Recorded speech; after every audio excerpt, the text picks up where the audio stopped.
Time now for the business day. Finance Minister Favour Williams says she's expected to brief Prime Minister Dr. Andrew Holness about the catastrophic bond today. Jamaica's CAT bond was arranged by the World Bank and is designed as the ultimate insurance to help provide funds to pay the worst of the worst weather events. It was only this morning that I got word from our financial secretary, but I wish to take that word to Cabinet for discussion before we talk about it publicly in the press. Additionally, we do have loans, contingent loans from our international partners. And so from the IDB, we also have a contingent credit facility of US $285 million. So you can see if the layers are exhausted, you can see how we can, continue to the next layer. The minister, who was speaking at a special press briefing at Jamaica House this morning, says the government is exploring all available options. She listed a suite of other funds that are available to the country. Layer that we can immediately call on is the contingencies fund with $5.3 billion. Then we have the National Natural Disaster Reserve Fund with $1 billion. There are some conditions that apply, and we'll work through those.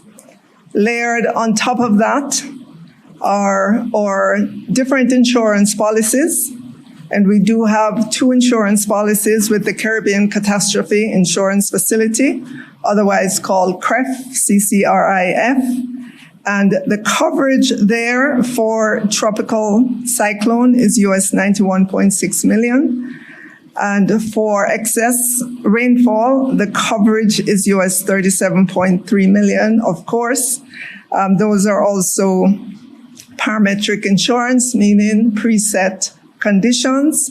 And those will be calibrated, and we will get information as to whether or not there would be a payout from that insurance. And Information Minister Dr. Dana Morris-Dixon told us late this afternoon that the government has actually triggered the CAT bond. And the government has waived the container storage fee at the ports until Sunday, November 2. It comes amidst the temporary closure of the facilities in preparation for the hurricane, as well as the subsequent recovery efforts there. The Port Authority of Jamaica and the public wharves, KFTL, KWL and port handlers will waive storage charges on containers for the period that the terminals were closed until the 2nd of November 2025.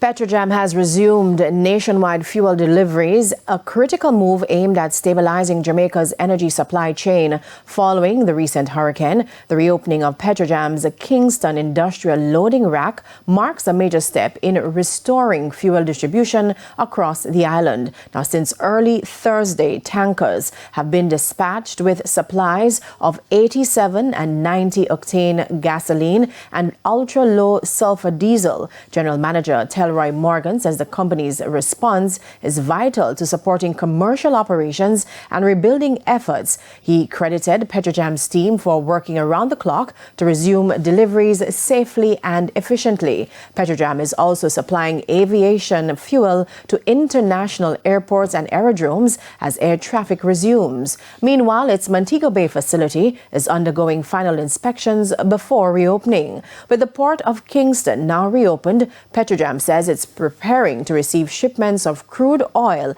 and refined products to restart its refining operations and supply both domestic and regional markets. Petrojam says Jamaica's fuel reserves remain at a comfortable 2 to 3 weeks of consumption, with additional shipments already en route. The company holds over US $200 million in national fuel reserves, reinforcing its role as a cornerstone of Jamaica's energy security. And that's the business day. When we come back, international stories.